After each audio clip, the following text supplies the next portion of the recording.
성경 봉독하시겠습니다. 오늘 말씀은 창세기 21장 1절에서 7절까지의 말씀입니다. 말씀은 제가 받들어서 읽고 마지막 구절은 함께 읽도록 하겠습니다. 창세기 21장 1절에서 7절에 있는 하나님의 말씀입니다.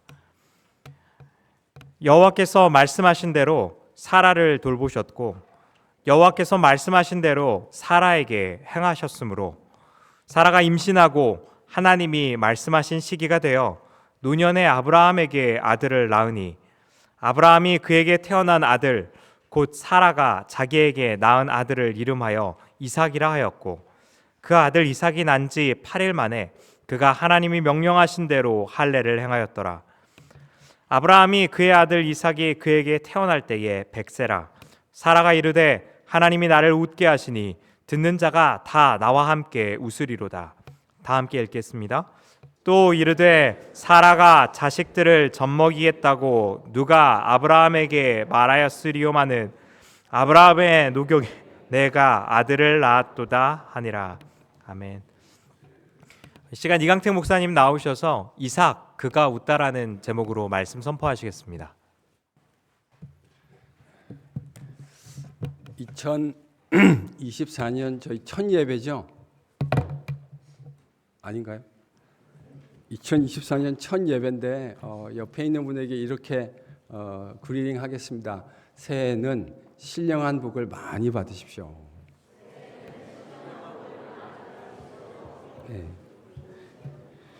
사실 그게 진짜 복입니다. 새해에 여러분의 가정과 또 여러분의 사업터 또 직장 여러분이 함께 하시는 모든 곳 위에 하나님의 신령한 은혜가 부어질 줄로 믿습니다. 그리스도의 패밀리가 되어서 하나님과 교제하는 것. 자, 저희 교회 올해 표가 뭐죠? 네? 영광스러운 예수 그리스도의 제자. 주님, 우리가 제자입니다. 제자 만드는 교회. 이건 이강택 목사의 꿈이 아닙니다. 이건 예수님께서 이 땅에 오신 이유이고 그분이 십자가에서 돌아가시고 부활하신 핵심 이유입니다. 우리를 뭐 만들기 위해서요? 예수님의 제자. 하나님과 교제하고 하나님과 교제함으로 누리는 그 일상의 모든 축복들을 옆에 있는 사람들에게 흘려보내는 하나님의 진짜 백성. 여러분 이게 예수님이 이 땅에 오신 이유입니다. 우리 올 한 해 그렇게 예수님의 제자로 아름답게 빚어지고 물들어가는 해가 여러분에게 다 임할 수 있기를 축원합니다. 오늘 이제 본문 12장부터 시작되었던 아브라함의 내러티브에서 큰 하나의 클라이맥스에 저희들이 도달했습니다. 드디어 각각 100세, 90세가 된 아브라함과 사라에게 아들이 태어났어요. 놀라운 일입니다. 100세와 90세의 노인에게 아들이 태어났습니다. 이게 왜 클라이막스가 됩니까? 그건 단순히 그들이 노경의 아이를 얻었기 때문이 아닙니다. 하나님께서 아브라함과 사라에게 하셨던 그분의 약속이 성취되고 있기 때문입니다. 그래서 클라이맥스예요. 근데 흥미로운 건 아브라함과 사라가 아들을 낳았다 하는 내용을 서술하고 있는 1절과 2절에서 창세기 저자가 강조하고 있는 내용 때문입니다. 뭘 강조하고 있나? 여러분 1절과 2절을 다시 한번 본문을 읽어보겠습니다. 같이 읽죠. 시작.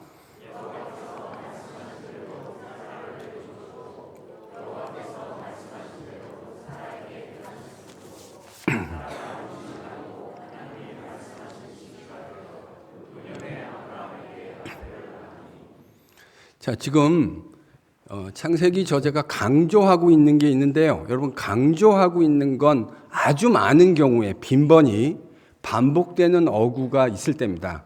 그건 저자가 강조하고 싶은 거예요. 아들을 낳았다라는 것이 사실이지만 팩트이지만 창세기 저자는 단순히 아들을 낳았다는 사실 자체를 강조하고 싶은 게 아니에요. 뭘 강조하고 싶죠? 여호와께서 말씀하신 대로 아들을 낳았다는 게 핵심 강조가 아니에요. 아들을 낳았어요. 맞아요. 그런데 그것이 하나님께서 말씀하셨던 대로 여호와 하나님께서 말씀하셨던 대로 하나님이 말씀하셨던 시기가 되어서 사라가 아들을 낳았다. 여러분 창세기 18장 기억하십니까? 우리 얼마 전에 묵상했잖아요. 18장에서 하나님은 이렇게 말씀하셨습니다. 아브라함에게 기한이 이르면 내가 너를 다시 찾아오리라. 오늘 본문을 보면 여호와 하나님께서 다시 아브라함과 사라를 찾아오셨습니다. 그리고 말씀하신 대로 말씀하신 시기가 되어 노년의 아브라함에게 사라는 아들을 낳아 주었습니다. 무엇이 강조되고 있습니까? 여호와 하나님께서 말씀하신 대로, 그가 말씀하신 대로. 여러분, 여호와 하나님이 말씀하시면 그건 역사가 됩니다. 아멘. 하나님이 말씀하시면 그건 역사가 돼요. 그래서 우리가 하나님 말씀을 조크로 받아들일 수 없는 거예요. 우리의 말은 능력이 없어요. 그런데 하나님의 말씀은 능력이 있어요. 그가 말씀하시면 그것은 우리의 삶의 역사가 되고 현실이 되어집니다. 이러니 어떻게 하나님의 말씀을 조크로 받아들일 수 있겠습니까? 여러분, 이 말씀을 통해서 우리가 꼭 배워야 될 게 저는 하나 있다고 생각합니다. 그것은 하나님 백성의 인생에 있어서 진짜로 중요한 것은 우리의 상황이 아닌 것 같아요. 상황이 의미 없다는 말이 아닙니다. 상황 우리에게 중요합니다. 그런데 하나님 백성의 삶에 진짜 중요한 것은 상황이 어떤 상황이냐가 아니고 하나님이 무엇이라고 말씀하고 계시는가입니다. 그가 말씀하시면 상황이 어떻든지 관계없이 그 하나님의 말씀은 우리 삶 가운데 역사가 되고 현실이 되기 때문입니다. 저는 이게 어떤 상황에서도 주님의 몸인 교회가 하나님의 말씀에 목숨을 걸고 생명 다해서 천착해야 되는 이유라고 생각해요. 뭐가요? 하나님 말씀이요. 하나님 말씀은 기독교 구원과 이 기독교에서 너무나 중요합니다. 제가 기독교가 말하는 구원은 하나님과 함께 나누는 교제라고 했습니다. 금요 집회에서도 하나님께서 우리를 구원하셨다라는 내용을 바울이 하나님이 우리를 입양하여 주셨다. 우리를 양자로 자녀 삼아 주셨다. 이렇게 이야기한다고 했습니다. 여러분, 왜 양자 삼아 주신 거죠? 뭐 하고 싶으신 거예요, 하나님이요? 우리와 교제하고 싶은 거예요. 여러분, 세상에 사랑 많고 능력 많은 아버지를 가지고 있다는 것만큼 좋은 일이 세상에 어디 있겠습니까? 제 딸들이 여기 와 있는데 제가 운전하고 아이들과 다니다가 이렇게 얘기해요. 야, 니들은 진짜 좋겠다. 니들이 원하는 것, 니들이 필요한 것들에 모든 관심을 니들을 향해서만 바라보고 있는 아빠가 있으니까 얼마나 좋겠냐. 전 농담이 아닙니다. 왜 웃으세요? 저 농담 아니에요. I'm being serious here. 저는 진짜요, 부러워요. 아버지가 살아계셨으면 참 좋겠다 생각을 요즘 문득문득 할 때가 있어요. 저희 아버지가 살아계셨으면 아마 조수일 장로님쯤 되실 거예요. 80세 한 중반 다 돼 가시니까. 저희 아버지는 제가 목사 되기를 너무나 원하셨거든요. 그러니까 지금 목사가 되어 있는 아들을 보면 저희 아버지는 아마 주님께 찬양할 때 이 자리에서 일어서가지고 덩실덩실 춤을 추시면서 하나님을 찬양할 겁니다. 제가 눈에서 그려져요. 나중에 완성된 하나님 나라에서 그 아버지를 다시 만나면 아버지랑 손에 손을 잡고 우리를 구원하신 우리의 생명의 구주 예수 그리스도를 함께 찬양할 거예요. 하나님 아버지를 아버지로 가지는 건 엄청난 축복입니다. 왜냐하면 그분이 우리의 모든 필요를 알아보시고 우리의 모든 것들을 충족시킬 수 있는 마음이 있으실 뿐만 아니라 그분은 그런 능력도 가지고 계시기 때문인 거죠. 그런 하나님과 교제하는 것이 인생의 가장 큰 축복이에요. 그게 제가 말씀드렸던 제 얘기가 아니죠. 바울 사도가 이야기했던 하늘에 속한 신령한 복입니다. 그 하늘에 속한 신령한 복, 저와 여러분이 누리려면 반드시 필요한 게 뭐냐면 하나님의 말씀입니다. 왜 그렇죠? 하나님은 눈에 보이시지 않기 때문입니다. 여러분, 눈에 보이지 않는 하나님과 어떻게 교제하시겠어요? 하나님의 말씀입니다. 하나님 말씀을 보면 그곳에 하나님이 어떤 분이신지가 적나라하게 기록되어 있습니다. 우리가 섬기는 하나님, 우리를 구원하시는 하나님, 우리를 구워 속량하셔서 그의 백성 삼아주신 그 하나님의 모습이 성경 안에 고스란히 기록되어져 있어요. 그래서요, 하나님과 교제하기 위해서 하나님 말씀을 모르고 하나님과 교제한다? 제가 볼 때는 완전히 말이 안 되는 이야기예요. 그런 의미에서 올 한 해 우리의 공적인 예배와 모든 모임을 통해서 하나님의 말씀을 배우고 그 하나님과 교제하는 일에 최선을 다하는 2024년 되실 수 있기를 축원합니다. 금요 집회도 좀 나오세요. 금요 집회는 나랑 관계없는 일이요. 이러지 마시고 집회에 나오셔서 하나님 뜨겁게 찬양하시고요. 하나님이 하시는 말씀을 함께 귀담아 듣고 하나님과 동행하는 그런 영적인 축복들, 이것이 우리 교회의 상식이 되고 문화가 될 수 있기를 다시 한번 축원합니다. 하나님 말씀하신 대로 아브라함은 100세에 아들을 얻었습니다. 그리고 하나님이 17장 19절에서 말씀하셨던 대로 아브라함은 그 아들의 이름을 이삭이라고 짓고 난지 8일 만에 이삭에게 할례를 행했어요. 근데 이건 아브라함이 자신의 소견에 오른 대로 임의로 한 일이 아니에요. 아브라함은 하나님이 말씀하여 주신 대로 행한 겁니다. 아들을 1년 후에 줄 건데 이름을 뭐라고 지으라고 하나님이 말씀하셨죠? 이삭. 그래서 이삭이라고 이름을 지은 거예요. 이삭이라는 이름은요, 일종의 워드플레이예요. 우리 미국에서도 살다 보면 워드플레이 참 많이 하죠. 미국 사람 참 워드플레이 많이 합니다.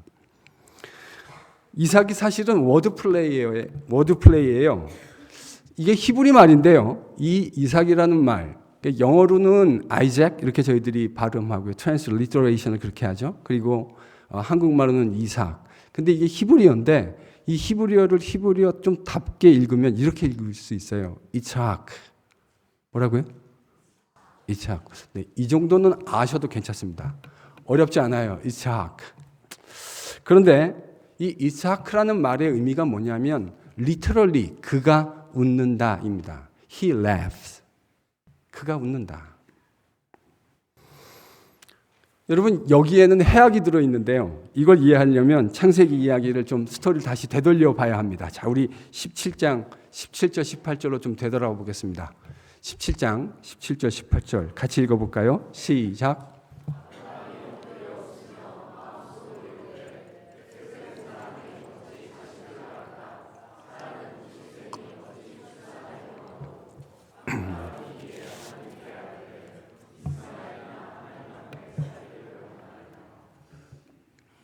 하나님이 아브라함에게 나타나셔서 내 너한테 아들 주겠다. 지금 아브라함의 나이가 99세입니다. 사라의 나이가 89세입니다. 그런데 이 하나님의 약속을 받아들은 아브라함이 어떻게 반응했죠? 그가 웃었다. 여러분, 히브리어 원문에 그가 웃었다가 바로 이삭입니다. 그가 웃었다.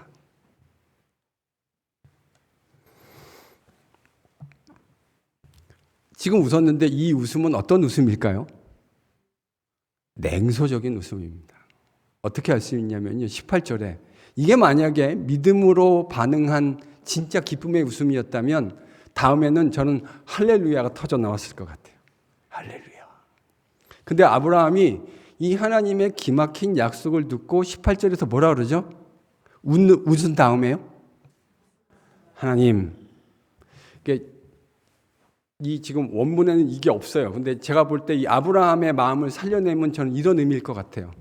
하나님, 뭐 그런 이야기는 고마하십시다. 경상도 말로 하면 뭐 고마하십시다.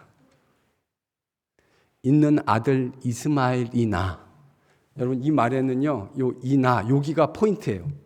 이스마엘이나 잘 살았으면 좋겠습니다. 뭐 그 아들 뭐 이런 얘기 이제 고마하십시오. 그건 됐고요. 지금 나 있는 아들이나 하나님 안에서 잘 살게 해 주십시오. 여러분, 아브라함의 웃음은 건강한 웃음이 아닙니다. 이런 웃음은 냉소적인 웃음입니다. 그때 창세기 저자는 그가 웃었다. 뭐라고 기록해놨다고요? 이차하크. 사라는 어떻습니까? 그럼 18장 12절을 볼까요? 본문 18장 12절. 바로 다음 장이죠? 같이 읽습니다. 시작.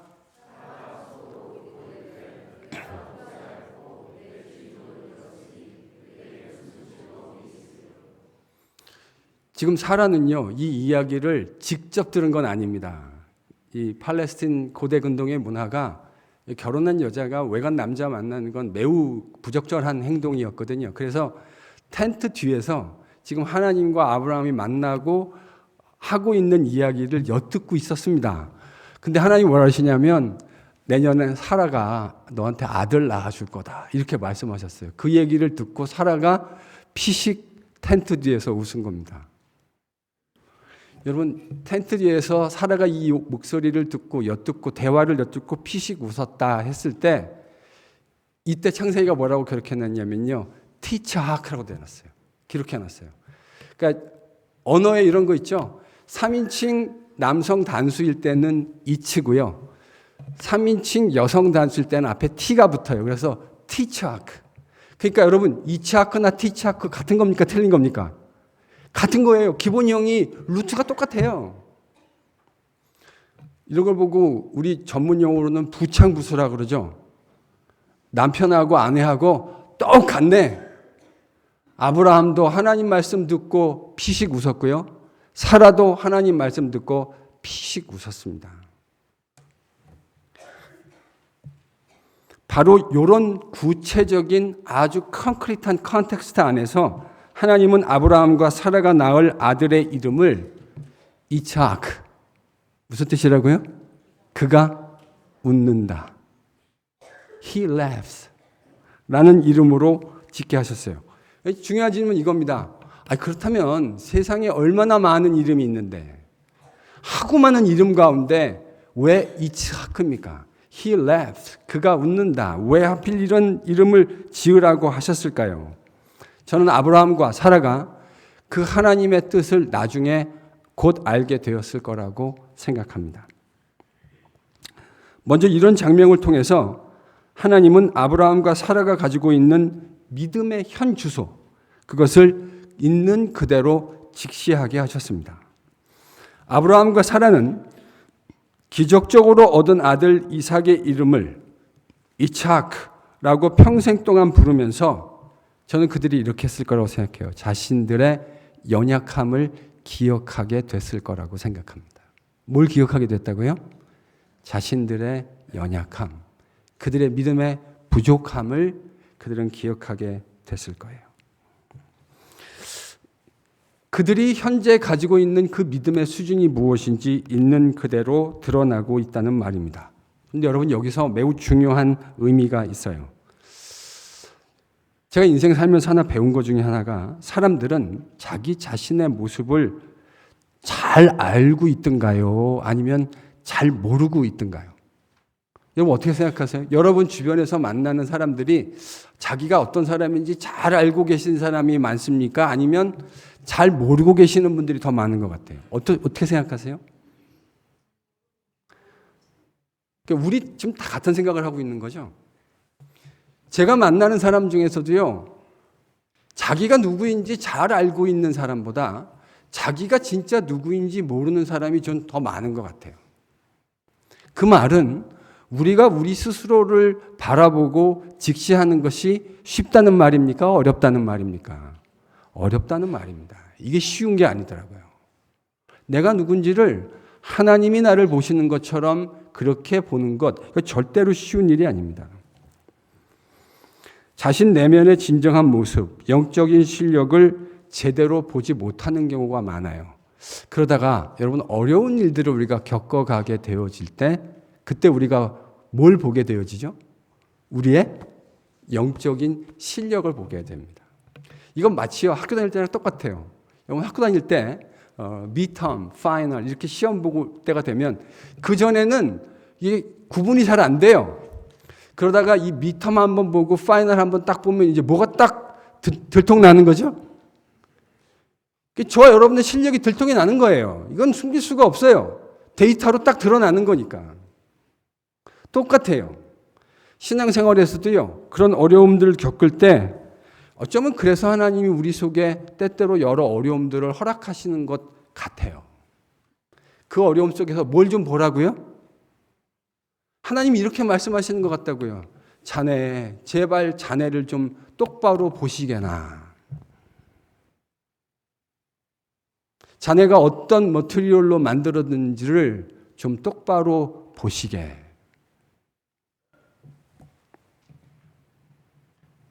그런 어려움 속에서 우리는 우리의 실력을 조금은 더 정직하게 바라볼 수 있게 되는 것 같습니다.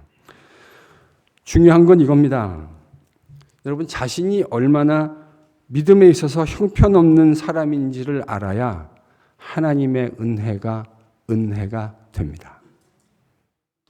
여러분, 내가 얼마나 형편없는 사람인가를 알아야 하나님의 은혜가 뭐가 된다고요? 은혜가 돼요. 하나님의 은혜는 변한 적이 없고 하나님의 은혜는 떠난 적이 없어요. 제가 볼 때 문제는 그 하나님의 은혜가 우리 안에 담기지 않는다는 게 문제예요.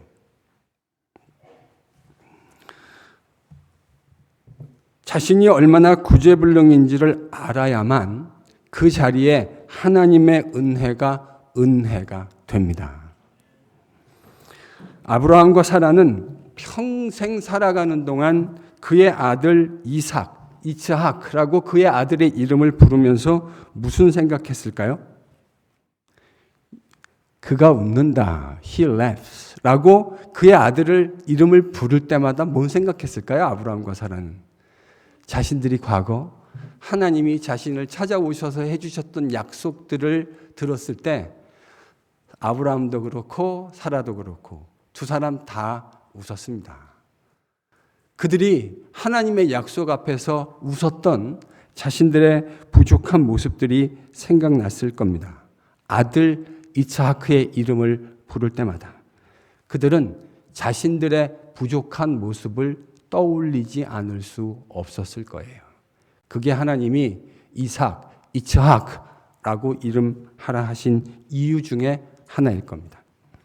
여러분, 살다 보면 우리의 부족했던 모습들을 떠오르게 하실 때 하나님이 있습니다.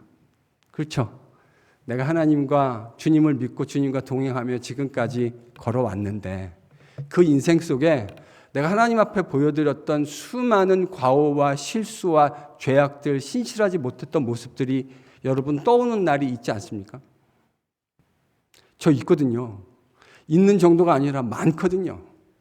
그게 떠오를 때마다 저는 주님 앞에서 화끈거리는 얼굴을 어떻게 할 수 있는 재간이 없어요. 정말 쥐구멍이 있으면 그 쥐구멍 안에 쑥 들어가고 싶은 그런 마음이 굴뚝 한두 번이 아니에요. 근데 저는 역설적으로 이게 하나님 백성, 신자들을 영적으로 건강하게 만든다는 사실을 깨달았어요. 왜 그럴까요? 자신의 부족함을 깨닫고 겸비하는 자리에 하나님의 은혜가 머물기 때문입니다. 자신의 부족함을 깨닫고 겸비하는 바로 그 마음 자리에 여러분 하나님의 은혜가 머무는 거 아십니까? 제가 그랬잖아요. 하나님의 은혜는 한 번도 거두어진 일이 없어요. 그건 늘 거기 있어요. 근데요, 문제는 그게 우리 안에 담기지 않는다는 거예요. 저는 그게 문제라고 생각해요. 왜 담기지 않느냐? 겸비하지 않으니. 그런 의미에서 저는 하나님의 은혜는 늘 겸비하는 마음 속에만 담긴다고 생각합니다. 그런 의미에서 겸비하는 마음은 그릇이에요. 하나님은 겸비하는 겸손한 그릇 안에만 하나님의 은혜를 담아주세요. 그래서 교만은 패망의 선봉인 거예요. 하나님의 은혜 없이 살아갈 수 있는 사람이 우리 가운데 단 한 사람도 없기 때문이에요. 그래서 교만은 패망의 선봉이에요. 왜요? 하나님의 은혜가 하나도 담기지 않아요. 여러분, 제가 살면서 깨달은 게 있는데요. 교만한 사람의 마음 속에 하나님의 은혜가 담기는 걸 본 일이 없어요.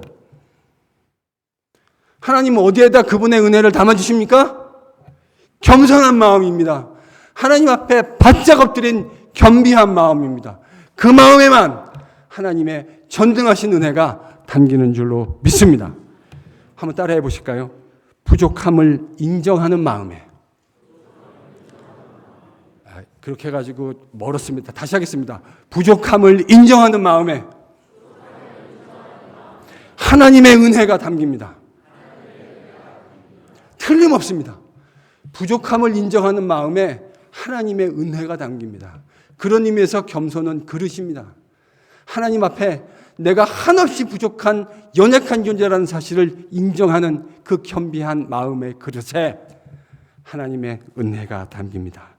그 겸비한 마음에 하나님의 은혜를 담비같이 하나님이 담아주십니다. 겸손은 하나님의 은혜가 담기는 그릇입니다. 이 은혜가 저와 여러분에게 2023년 아름답고 풍성하게 채워지기를 간절히 축원합니다. 아브라함과 사라가 평생토록 이 이삭, 이삭이라는 이름을 부르면서 자신의 연약함을 바라보게 되었을 것이고 그리고 겸비하게 되었을 겁니다. 바로 그런 이유로 하나님은 이삭라고 이름을 짓게 하셨어요. 근데요, 이 이름 뒤에 하나님의 의도가 저는 또 하나 있다고 생각해요. 첫 번째는 뭐죠? 우리의 겸비함입니다. 우리를 겸손하게 만들기 위한 이름을 부를 때마다 하나님의 약속을 신실하게 인정하지 못했던 자신의 과거들을 떠올리게 되어지고 그 앞에서 한없이 부끄럽고 초라하고 우리 믿음의 연약함을 고백하지 않을 수 없는 것이죠. 이게 첫 번째 이유라면 저는 또 하나의 중요한 이유가 여기 있다고 생각해요. 이제 그게 어디 있냐면 여러분 6절, 7절을 한번 읽어보세요. 여기 있어요. 같이 읽습니다. 6절, 본문 7절 같이 읽습니다. 시작.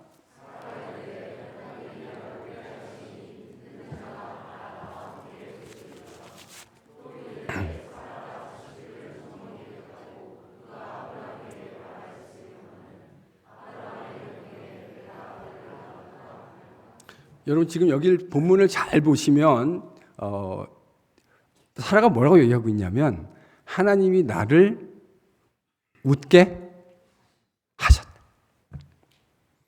그러니까 영어로 하면 let이나 make란 거죠. He makes me laugh.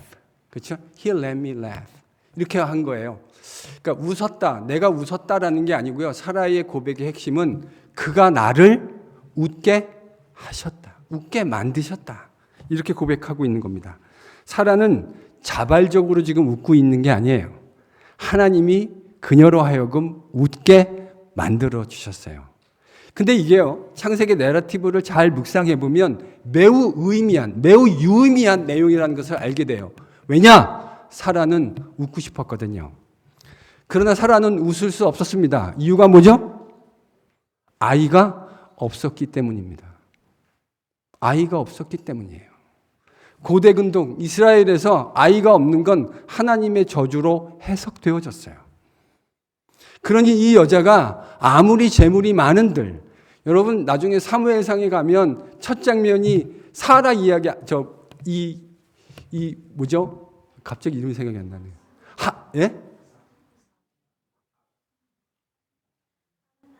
한나, 한나. 목사도 사람입니다.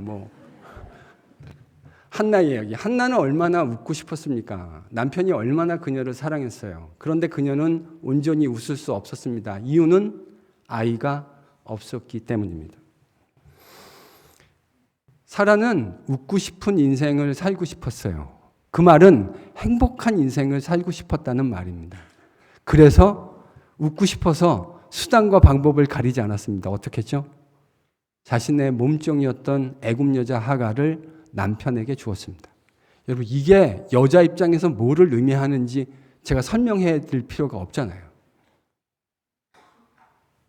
얼마나 웃고 싶었으면, 얼마나 행복하고 싶었으면 여자 입장에서 절대로 유쾌할 리 없는 자신의 몸종을 자기 남편의 품에 두었겠습니까? 그렇게 해서라도 뭐 하고 싶었던 거죠? 웃고 싶었던 거예요. 그렇게 해서 아이를 품에 끌어안으면 자신은 웃을 수 있을 것이라고 판단했던 겁니다. 자, 그런데 그녀가 원했던 대로 이스마엘을 품에 안았습니다. 사라 웃을 수 있었습니까? 웃을 수 있는 게 아니고요. 그 고통이 더 커졌어요. 자기가 생각하지 못했던 또 다른 고통이 찾아왔다고요. 여러분, 저는 이게 인생인 것 같아요. 저는 이게 인생인 것 같아요. 목이 마를 때, 여러분, 아무리 목이 마른다 하더라도 바닷물을 가지고 해결할 수 없습니다. 바닷물을 마시면 당장은 괜찮을지 모르지만 바로 목을 넘어가는 그 순간부터 더 타오르는 갈증이 찾아오게 돼 있어요. 인생이 꼭 이런 것 같아요. 그녀는 자신의 상황을 자신이 수단과 방법 가리지 않고 해결하면 행복해질 수 있을 거라 생각했습니다. 그런데 이스마엘을 낳는 과정에서 그게 아니라는 사실을 깨달았어요. 그리고 이제 하나님의 섭리 가운데 이삭을 낳는 과정을 통과하며 여러분, 사라가 뭘 배웠을 거라고 생각하세요? 전 사라가요, 이러한 레슨을 배우게 되었을 거라고 생각합니다. 인생이라는 게 내가 행복해지려고 수단 방법 가리지 않고 원하는 거 다 한다고 행복해지는 거 아니구나. 그거 아니구나. 근데 많은 사람들이 그렇게 생각하죠. 내가 원하는 것, 내가 갖고 싶은 것들을 다 소유하게 되어지면 내가 행복해질 거라고 착각합니다. 근데요, 우리가 인생 좀 살다 보면 그게 거짓이라는 사실을 금방 알게 됩니다. 살다 보면 우리는 우리가 원했던 거 갖게 되는 분들 꽤 많잖아요. 근데 행복하세요? 아니요. 저도 제가 원했던 거 좀 몇 개 가져본 적이 있거든요. 근데요, 그것 때문에 행복해지지 않더라고요. 그러다 뭘 깨닫게 되냐면, 비록 상황이 어렵다 할지라도 하나님을 신뢰하고 그분의 말씀을 신뢰하고 걸어가는 바로 그 길의 끝에서 하나님이 나로 하여금 웃게 하신다.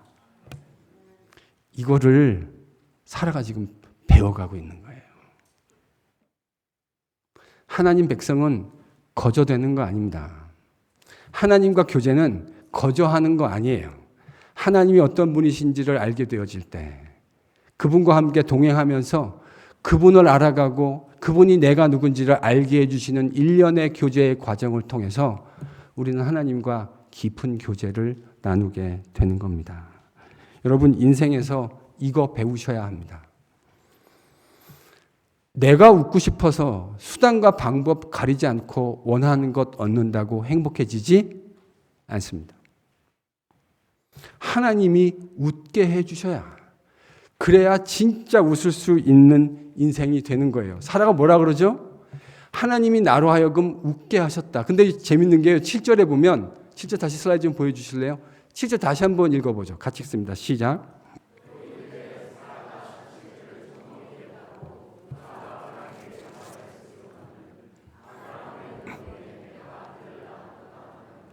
여러분, 지금 사라가 혼자 웃고 있지 않습니다. 누가 또 같이 웃고 있죠? 사라 주변에 있는 아브라함 패밀리의 많은 사람들이 웃고 있어요. 뭐라 그러면서요? 이야, 사라가 아브라함에게 저 100세의 아들 낳아줄 것이라고 누가 상상이나 해보았겠는가? 누가 꿈엔들 그 이야기를 생각이나 해볼 수 있었겠는가? 그런데 하나님 말씀하시고 그분의 약속이 이루어지니 90세의 사라가 100세의 노인 아브라함에게 아들을 낳아주었다 하고 모든 사람들이 지금 뭐하고 있습니까? 껄껄껄껄 웃고 있습니다. 하나님이 사라를 웃게 하셨습니다. 그 하나님이 웃게 하신 웃음이 사라뿐만 아니라 사라 주변에 있는 모든 사람들이 함께 웃게 하셨습니다. 여러분, 이게 하나님이 웃게 하시는 기가 막힌 기적의 효과입니다. 하나님이 웃게 하시면요, 나만 혼자 웃는 게 아니에요. 내 옆에 있는 사람들이 함께 그 기쁨에 동참하게 되어집니다. 그러니 이게 진짜죠. 혼자 깔깔거리고 웃는 게 아니고요, 하나님과 더불어, 사람들과 더불어 함께 웃을 수 있게 되는 거예요. 바로 이것을 배우게 하시려고 하나님은 그 아들의 이름을 이삭, 아이잭이라고 부르게 하신 겁니다. 이 이름을 부를 때마다 그 영적인 원리를 떠올리게 되는 것이죠. 여러분, 오늘 본문 말씀을 함께 묵상하면서 무슨 생각하셨어요? 혹 여러분이 살아오셨던 과거의 부끄러운 민낯들이 떠오르셨습니까? 아니면 지금 내가 가지고 있는 한없이 부끄러운 모습에 찔리셨습니까? 저는 찔림은 은혜라고 생각합니다. 찔림이 뭐라고요? 은혜요. 제가 이제 얼마 안 가면 이 설교 제목이 벌써 나왔어요. 찔림의 은혜. 제가 얼마 안 가서요. 이제 설교 제목이 이런 게 나올 거예요. Coming up soon. 설교 제목 뭐라고요? 찔림의 은혜. 찔림의 은혜. 여러분, 찔리는 게 왜 은혜일까요? 찔리기 때문에 하나님께로 돌아갈 수 있기 때문입니다. 여러분, 찔림이 있기 때문에 우리가 하나님께 돌아갈 수 있는 거예요. 찔림이 있기 때문에 겸비할 수 있는 거예요. 그러니 하나님의 은혜죠. 찔리기 때문에 마음이 겸비가 되고 하나님께 돌아가서 하나님 부어주시는 그 은혜를 그 겸비함과 겸손함이란 그릇에 담아낼 수 있으니 여러분, 이게 어찌 은혜가 아니겠습니까? 여러분, 찔림의 은혜를 경험하실 수 있기를 축원합니다. 찔림의 은혜. 우리 같은 죄인들에게는 찔림의 은혜가 저는 꼭 필요한 것 같아요. 왜냐하면 그 겸비한 마음에 하나님의 은혜가 지속적으로 담기기 때문입니다. 그 찔림을 통해서 겸비한 마음 속에 부어주시는 하나님의 은혜를 경험하실 수 있기를 바랍니다. 민낯을 바라보고 자신의 실력을 겸허하게 인정하는 것, 여러분, 이게 하나님의 다스림을 받는 치료의 시작입니다. 뭐의 시작이라고요? 치료의 시작. 왜 치료라 하는가? 제 눈에 아브라함과 사라는 영적인 환자이기 때문입니다. 여러분, 아브라함과 사라는 영적인 환자입니다. 맞죠? 아닙니까? 아브라함과 사라는요, 영적인 환자예요. 그러면 아브라함과 사라만 영적인 환자인가? 아닙니다. 저와 여러분도 환자입니다. 제가요, 세상에 두 종류의 환자가 있다는 사실을 깨달았습니다. 하나님과 동행하면서. 자기가 환자라는 사실을 알고 있는 환자와 자기가 환자인 것을 모르고 있는 불쌍한 환자. 맞죠? 환자라니까 별로 얼굴에 낯빛이 안 좋으신데, 여러분, 사실요, 이건 제 얘기가 아니고 예수님이 말씀하셨던 내용이에요. 너희들 다 환자다. 건강한 사람에게는 의원이 필요 없다. 의사가 무슨 필요가 있겠는가? 아픈 사람, 환자에게 의사가 필요하다 하지 않았습니까? 예수님은 환자를 찾아오셨다고요. 자기가 환자인 걸 고백하는 사람은 의사이신 예수님의 치료를 경험하게 될 줄로 믿습니다. 자기가 환자인 걸 인정하지 못하는 사람에게는요, 치료가 이루어지지 않아요. 여러분, 의사가 환자를 치료할 때 제일 먼저가 뭐냐면 그 사람이 아프다는 사실을 인정하게 만드는 거예요. 그러지 않으면 치료는 시작되지 않아요. 자기가 아프다는 사실을 인정하지 않는데 어떻게 치료가 시작되겠습니까? 여러분, 이렇게 고백하십시다. 나는 환자입니다.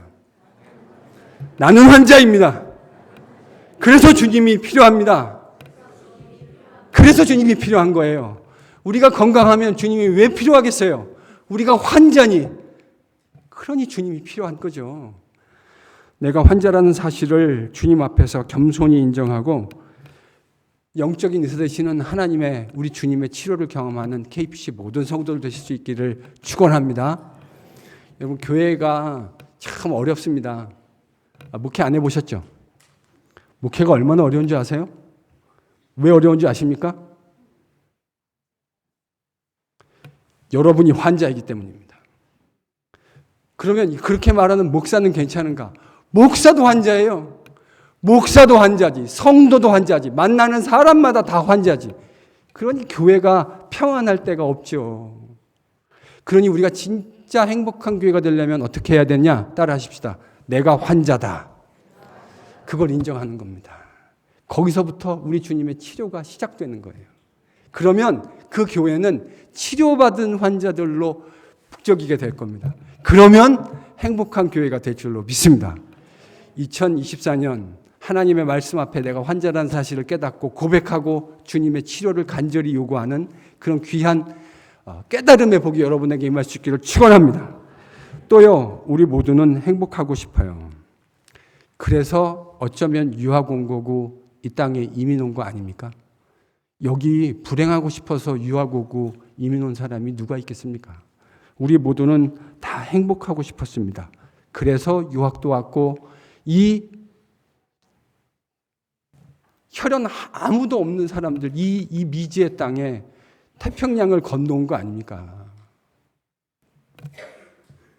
왜요? 그러면 행복해질 거라고 생각했기 때문입니다.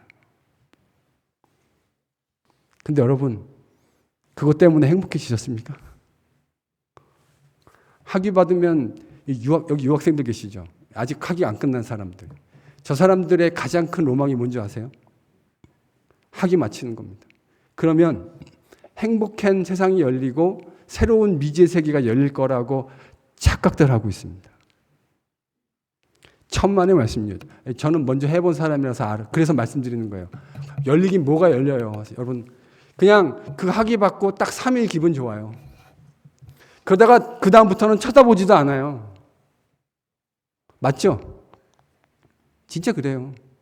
딱 3일 좋더라고요, 저는요. 근데 그거 보고 나서 그 다음부터는 좋은 거 하나도 없더라고요. 그거 보고 막 인생에 어려움이 있고 막 슬픔이 몰려오고 어려움이 막 있는데 막 학위기 이거 디플로마 바라보면 막 이 안에서 막 기쁨이 샘솟습니까? 여러분, 그런 사람은 정신병자입니다.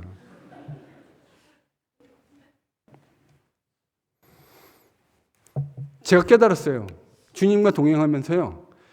인생은 진정한 웃음은 내가 만들어낼 수 있는 능력이 없구나.